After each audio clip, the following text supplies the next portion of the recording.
years clean. I live in Parkersburg, West Virginia, originally from Philadelphia, West Virginia. Oh, sorry, Philadelphia, Pennsylvania. Go Eagles. And I run my own mobile car detail business and been doing so for the past 21 years. Anthony, thank you. Thank you so much for coming out here and sharing your journey with us. Glad to do it. 21 years, I mean, that's incredible. Absolutely amazing.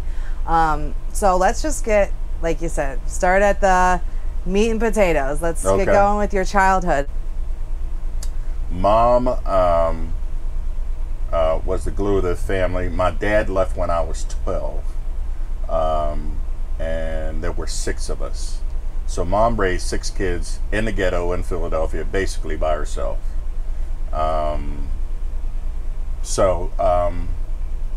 She, you know, I don't think that she knew how to handle things. She had her periods where she drank, and I can remember her giving us allowance of like $5 and going out to drink and coming back and taking that money and going back out to drink. Yeah, I remember stuff like that. And also she was very physical. She'd beat the hell out of you just for whatever. She felt that was the way to keep us in line, and a lot of times it did, sometimes she didn't. She had 6 kids, 5 of us were boys and 1 girl. Like, boys run strong in our family. As a matter of fact, my mom is one of 12 kids. She's the only girl. Wow. Yeah. Like the odds of that happening are just astronomical. But anyway, I look back on my experiences growing up, not just in that environment, but in the city of Philadelphia. Like I said, with a mixture of fondness and also dread at the same time. From the ages of about 10 to 13, I was molested by my uncle. Now, you would think that that would be at the forefront of my mind, but it really wasn't. As a matter of fact, I was in recovery. I was clean for 2 years, and I realized, I was sitting there on my couch, living in this a recovery home. I had 2 years, and I was watching a football game, and all of a sudden I just went like this. I went, and I had repressed those memories of what my uncle did to me. Not only did it to me, he did it to 2 of my other brothers. And so the hate for him was just so intense, and it built and it built and it built. That was a process that took 2 years for me to come out and actually tell people what had actually happened. I didn't even tell my sponsor. Right. So, how old were you when you first started using drugs or alcohol to kind of? I was 15. Okay. I was 15. So 2 years after that happened, and then you started. Yes. Yeah. Yes, that's exactly right. I'm in Narcotics Anonymous, so we see anything mood altering as a drug. So my first drug was actually alcohol. As a matter of fact, alcohol, I think, is actually, marijuana gets a bad rap if that's possible. Alcohol is the #1 gateway drug, because you drink it, it alters the way you feel, and you either stick with that or you say, you know what, I want something else. So I started with alcohol. It was this stuff out called Old English 800 back in the day. My mom used to drink, and she knew that we were getting into it. So not only did we take fierce beatings, but we wouldn't stop getting into it. So she ended up, she thought the best place to hide it was in the dryer.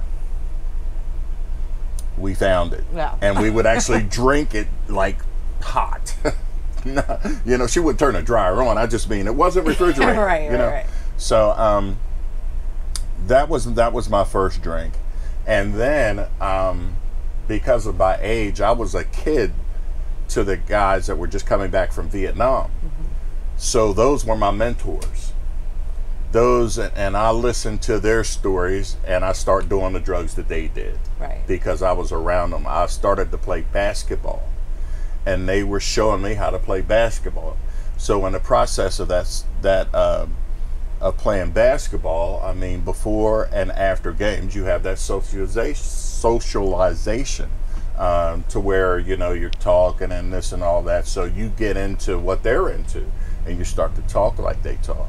So my quote-unquote Vietnam hippie friends were the ones that introduced me to drugs. So you were introduced to this harder drugs, and then kind of what happened? What happened to where it was becoming unmanageable?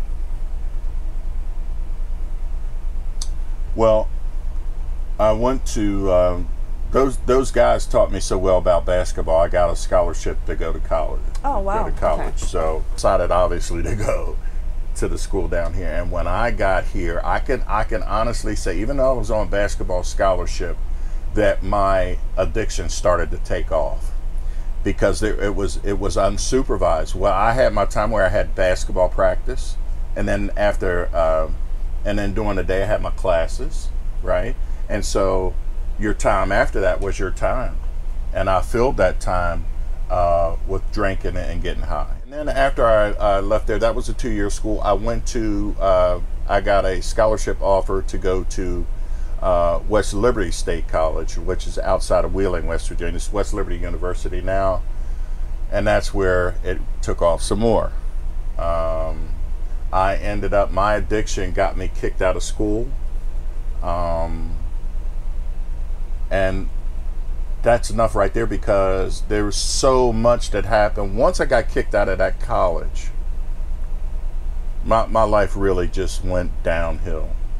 Met this girl, disastrous relationship.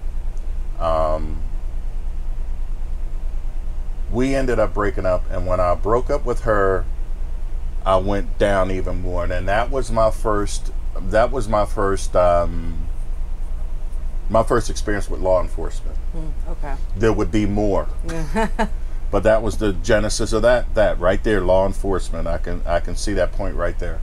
And so I started getting in trouble. My first charge was uttering. I thought uttering was something that you said to somebody, they didn't quite hear it. Right. It's actually a charge, and it can be felonious if done properly. And I didn't know this, but I found out that I'm the type of person that I can see your signature, and I don't have to practice it. I can do your signature exactly as you do it, without practicing, without doing anything. I just need to see it one time. And I got in trouble. And I got in a little bit of trouble. And back then it was easier because there was no cameras. Yeah. When you walked in a store or anything like that, it was much easier to get away with. And I got away with it for a little while. So this was the first time I got in trouble with law enforcement. Okay.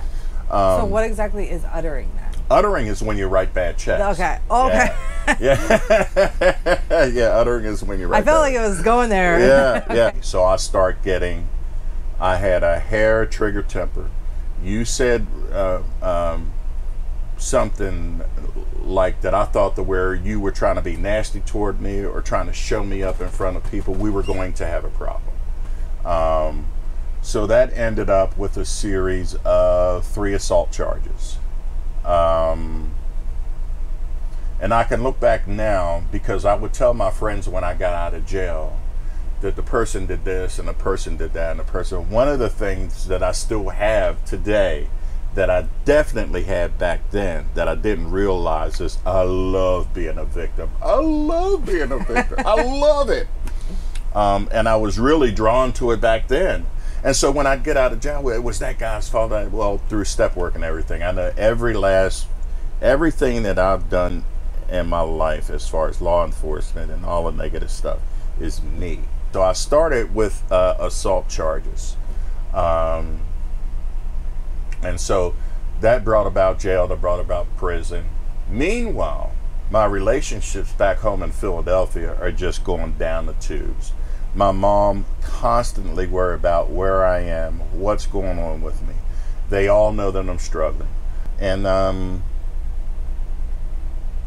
the legal stuff started again because I'm getting high. And not only am I getting high, the progression is to where I'm doing everything now. I got arrested because of my, this is embarrassing to say, particularly for people who've been in trouble before. The last time I got in trouble was for identity theft. I went to jail for it. And if you've ever been inside before, what happens is like, all right, you know, you get sentenced, you go to jail, right? Well, when you go to jail or prison, the first thing they ask you, all the guys that are there already, is what are you here for? Yeah, right. I was here because I took somebody else's Social Security card and got utilities turned on. They just all walk away from you. No respect. Like if you shoot somebody in the head, they're like, yeah, they want to hear more, you know what I mean? Or, you know, did something like that. But I got no respect when I went to jail that time, you know. And the interesting thing about that time when I went to jail was the electronic gates. You know, you see all the time the electronic and that sound that they make when they close. Yeah. I can remember that was a moment for me, because it was, by that time, that had been time number 5 that I'd been incarcerated. And I gripped those bars as tight as I could, and for the first time in probably 10, 15 years, I just cried. And it was an uncontrollable cry. It was a cry that I couldn't stop, and looking back on it, didn't want to stop. I just had to emote that at that time. And there was this CO that was standing about 10 feet away from me. And he goes, look at a big guy like you crying. And I didn't feel anything toward him. I just kept crying. I didn't. Wow. And I remember saying, after I got done my cry, I was still holding those bars. And I said to myself real loud so that everybody in that cell block could hear, I said, I can't keep living like this. And that actually was one of my shorter sentences. And I made a commitment that I was going to listen to those people in Narcotics Anonymous, because through all of this, the judges had always strenuously suggested that I go to Narcotics Anonymous. And I was like, I don't have a problem. I don't know what y'all talking about. They're the problem and not me. You people need to get a sense of humor, blah, blah, blah, blah, blah. Anyway, I came to NA, and they just loved me right away. And I told these people So you get out of prison. Right. Or it was a jail or prison? The last time I was in jail. Okay. I was in jail. So you get out of jail, and then you started attending Narcotics Anonymous meetings. As soon as I had a plan. Okay. I formulated this plan when I got out. I walked into prison and I had a real good probation officer. She really actually cared about me. And I asked her if she could get me a basic text from NA. And so I went into jail with that basic text. And so I read that book. I don't know how many times I read that book. That's how many times I read it. I don't know how many times I read it. The guys would get on me all the time.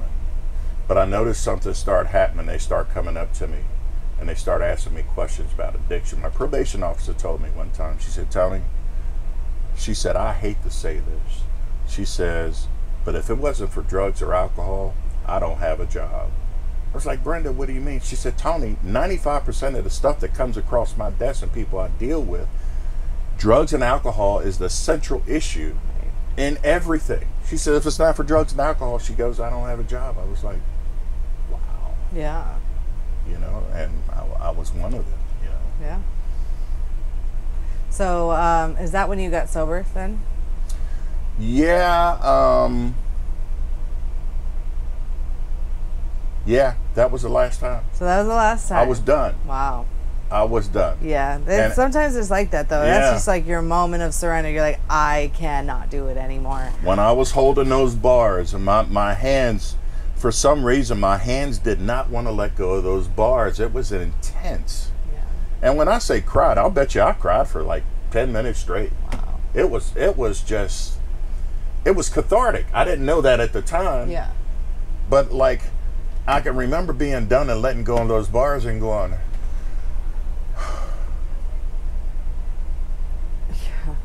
yeah. And that was it. Your moment. Yes. Moment of clarity. So let's talk about the first year. You know, you're out of jail. You're trying to do the right thing. You're going to NA meetings. Right. Let's talk about how I'm chairing them. Okay, so part you're of my changing. service, I had 750 hours of community service I had to do when they released me. My probation officer, the one I told you that really cared about me, instead of putting me out on a road gang or whatever they do, where they clean up the roads, she had me chair Narcotics Anonymous and AA meetings. Okay. So every reading from a Narcotics Anonymous meeting, like they do before, an AA meeting, I know them by heart. I can sit here and tell you every last one of them right now, because I did 750 hours of chairing meetings, and they gave me an hour and a half for every time that I chaired a meeting. Oh wow. So yeah. Very cool. Yeah. So. So let's talk about life since then, like the good stuff. So you got 21 years. That's a lot, you know. Obviously. Actually, I misstated. I have 21 years. That's right. I get them mixed up because I started my business when I was 11 months clean. Okay. So when I was 11 months clean, my sponsor said, "You're doing well enough where I think you can go ahead and take this on." And at the time I was working, I was making decent money at this fine dining restaurant that we have here in town, and I had this idea of doing this business for since I was in jail, and everybody told me that that's never going to work and this and all that, but I just had this thing where I was like, no, I know this will work. And so I was working this job, and I was making pretty decent money. And in the midst of doing that job, I had one of my biggest weeks. I think that week I made something like $1,100. And I'm standing there and I'm counting my paycheck and my tips and everything. And I was in my living room, and I said, it was another epiphanistic moment for me. Because at the height, as far as what I thought was earnings, I said to myself, this job is keeping me from pursuing my dream. This job is I always wanted to run a business. And then I ran out, because of the people in Narcotics Anonymous, they were so darn supportive. Go ahead and do it. Do it. And I was hearing everybody else, the normal people, were like, this is never going to work.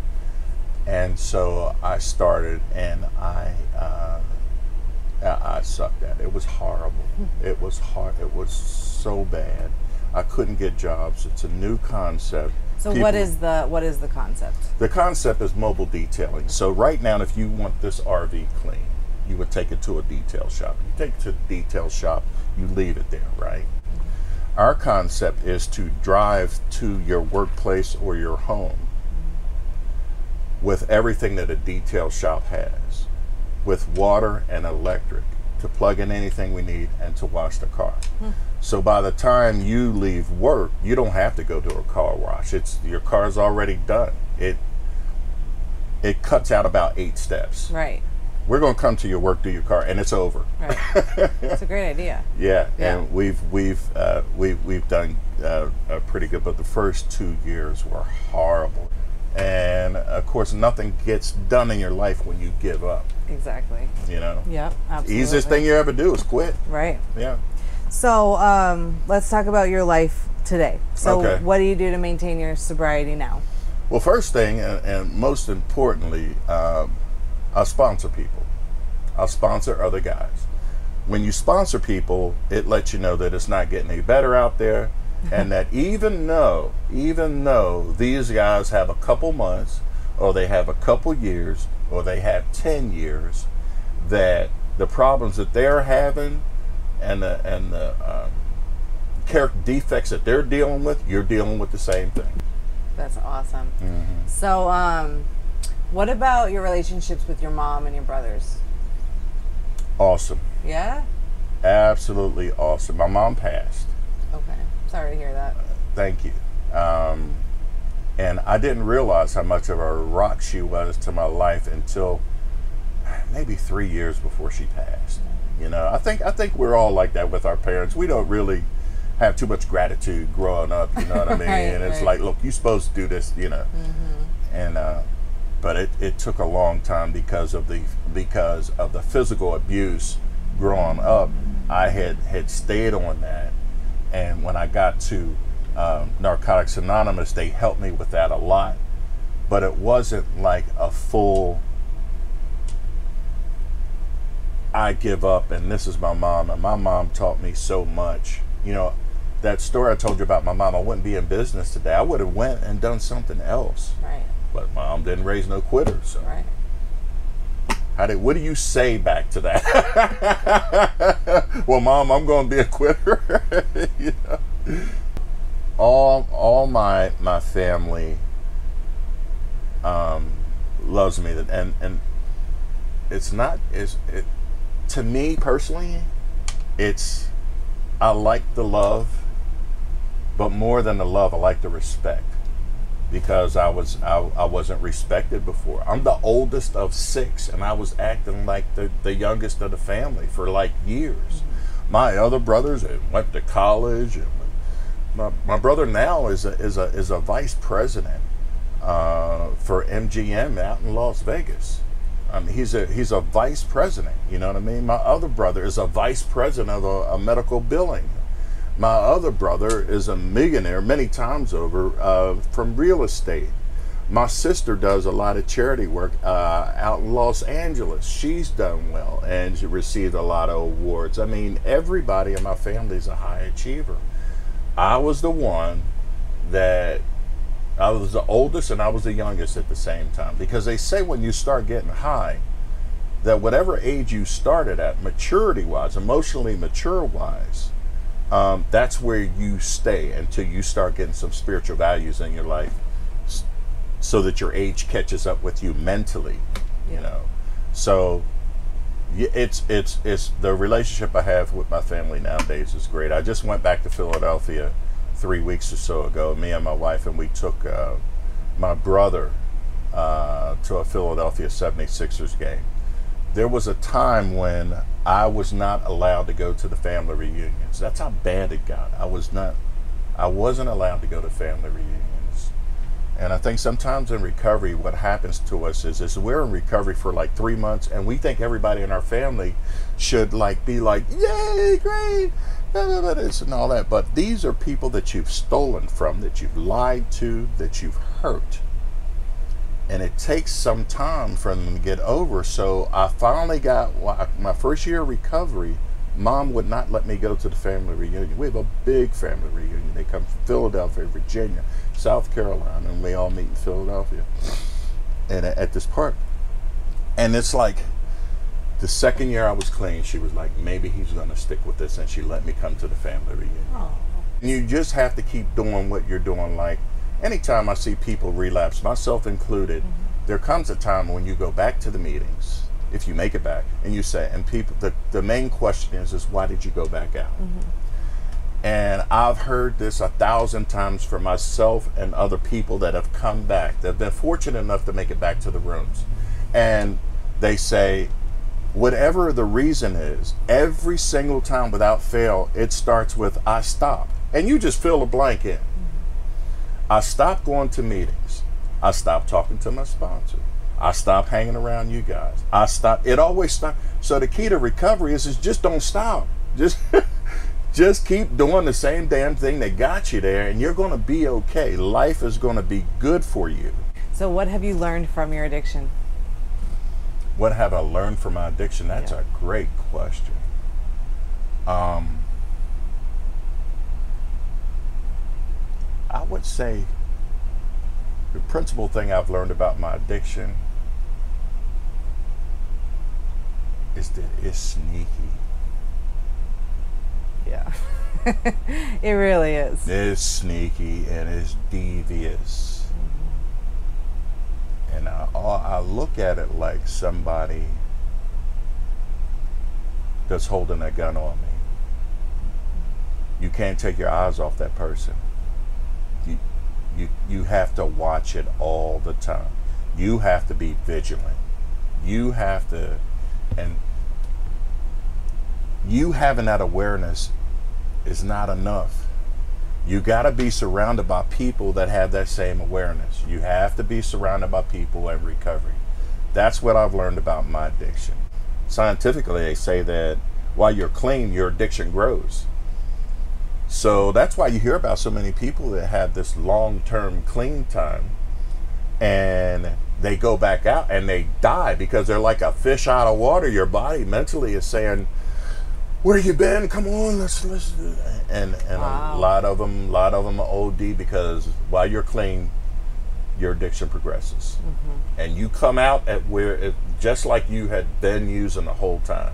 You know what I mean? Yeah. That's why so many of us die. Yeah. I hear all the time about somebody's got 10, 15 years they go back out. Yeah. Within a week, they're dead. Right. So for somebody out there struggling right now, and they're watching this, do you have any words of hope that you could share? Sure. I would say that unlike most people, it's already been proven that people that are addicted, mainly to drugs, have a higher cognitive IQ than the rest of the population, even people that are not educated to go to college or school. Listen, one time I didn't work for 18 months, stayed high every day. The mental games and mental gymnastics I had to do to stay high every day for not working 18 months took some cunning. People that get high already have this innate thing inside of them, and they don't know it, that if it's 2 degrees outside and there's snow on the ground, and where you're going to cop is 2 miles away, and you don't have a car, you're going to make it. Yeah. So my thing that I would say is that you already have that internal thing on you to just do, to go through all kind of obstacles to get what you want. And if you want to stay clean, if you want a better life, there's going to be obstacles to that, just like life in general, but you can do it. You've done it before. Yeah. It's already in you. You just don't know it yet. When an addict puts their mind to something, they can do it, whatever it is. It's already there. So you already got the raw material. Well, thank you for that. Thanks for that. I mean, really, your story is incredible, and your journey through recovery is incredible. And thank you so much for coming out and sharing your journey with us today. And I hope you guys keep doing what you're doing. This is fantastic. Thank you. Yeah, so we really, really appreciate you coming out today. That was amazing. Thank you. It's good to be here.